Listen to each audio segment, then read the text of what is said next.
Hey, Bestie, before you open the guide, I want to say something important. If you've ever promised yourself that this is the last time, or you've ever started fresh on Monday and somehow you just find yourself back in the pantry by Friday, please pause. You are not broken, you are not weak, and you're actually not failing. But I know it might feel that way.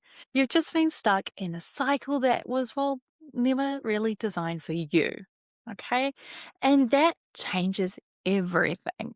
Inside the Emotional Eaters Fix that is heading to your inbox right now, by the way, I am going to be walking you through the 3 real reasons that you feel out of control around food. And sometimes these can kind of feel like a secret, something elusive, but I promise you, once you understand them, things are really going to start to shift. What I'm going to do now is we're just going to ground into them a little more so that you can really understand. So, the first secret is dieting.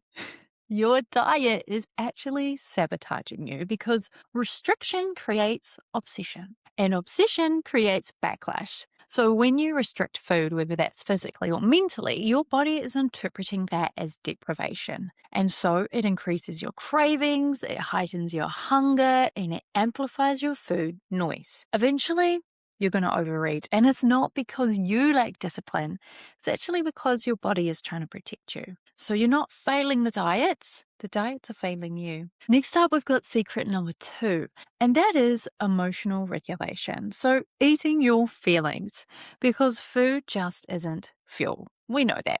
Food is also comfort, it's distraction, it's relief. And when your nervous system feels overwhelmed, food is the fastest regulator available. Of course, you're going to reach for it. There is no shame in that. But if food becomes your primary or only coping tool, then yeah, every hard emotion is going to become a trigger to eat. So that's secret number 2. Finally, we've got secret number 3, and that is actually overeating. Now, believe it or not, you may not be eating regularly enough or adequately enough. That can apply even if you're not actively dieting. It may just be that you're unintentionally undereating. So that could look like skipping meals, running on coffee, putting everyone else first. And when your body goes too long without fuel, it's going to shift into survival mode. And that's when those binge urges hit the hardest. So again, there's no willpower problem going on here. This is just a biology problem. Here's the truth though, right? We know these 3 secrets. You're going to learn more about them in your guide, and that's awesome because it's creating awareness. But awareness alone, that's not going to break this cycle. And that is exactly why I created my signature framework, which is called the Food Freedom Method. So this method wasn't pulled from a random certification. It's been built from my clinical experience working as an eating disorder and trauma therapist, evidence-based psychology and nervous system research, somatic and mindfulness training from my time in the ashrams of India. This is the framework that I wish I had when I was stuck. I struggled with binge eating disorder for a decade, and I really struggled to find help. So I have created something that I know that works. I was my own guinea pig. I know how to get through this. And this method is structured around 3 core pillars. At the base of everything is safety. And those 3 pillars that create food freedom are renourishing, rewiring, and regulating. And I'm going to talk you through them so you can understand how to get through this. Okay, so pillar 1 is called renourish, and that is all about renourishing your body. We restore physical safety with food. You're going to learn how to eat consistently and adequately. You're going to implement supportive structure. You're going to remove restriction without creating any chaos, because a regulated body, a nourished brain, does not binge. And women who start eating enough, what happens is that urgency drops, the chaos softens, and the body calms. Then we've got pillar 2, and this is called rewire. So we're going to rewire your mind. We are dismantling diet culture conditioning here. We're going to untangle good and bad food rules. We're going to rebuild self-trust. We're going to shift your identity from being a woman who is out of control around food to someone who is grounded and capable and confident. Because if your thoughts are really rigid, then food is always going to feel chaotic. And finally, we've got pillar 3, and that is all about regulating. So we are regulating your nervous system. We are addressing the emotional root behind this eating, and you're going to build real regulation tools. So it's not about coping hacks, because stress, loneliness, boredom, overwhelm, they don't automatically send you to food. Binge eating is not just about the food. It's about that seeking safety and reassurance, okay? And when women feel safe, their nervous system starts to stand down.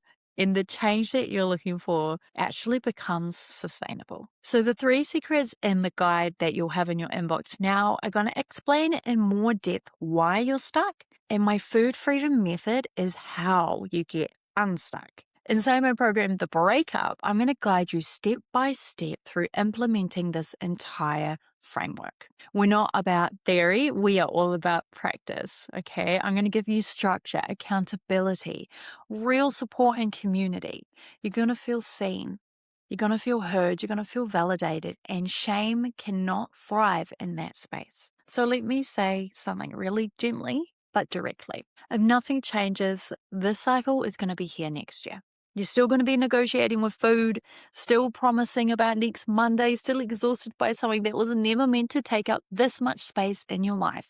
And you deserve so much more than that. I want you to imagine this instead. Imagine what it would be like going out for brunch and ordering what you actually want. You eat it, you enjoy it, you're present with your loved ones, and then you move on with your day. There's no guilt. There's no making up for it, no punishment, no doing 1,000 burpees, no starting over on Monday. That is what happens when your body feels safe, when your mind feels flexible, and when your nervous system isn't in survival mode. That is food freedom. Women inside the breakup are experiencing less to no food noise, fewer binges and emotional eating episodes, more consistency, more self-trust, more self-compassion and kindness. And it's not because they're trying harder, it's because they are applying a framework. Structure replaces the shame. And when that happens, everything changes. And if you're still watching this, awesome. You are not casually curious. You probably are, though, pretty tired, right? And if you are done with trying to figure this out alone, then I want you to click the button below and you're going to DM me the word plan. If you don't have Instagram, then just reply to the email with your guide and say the same thing. So when you reach out to me, I always respond personally. And what we're going to do is we're going to have a little chit chat about where you're stuck, why you're stuck. And I'm going to tell you honestly about whether the breakup and my food freedom method is the right next step for you. There's no pressure. It's just about getting some clarity, about getting some direction. So if you are done, then let's move, bestie. Send me that message right now.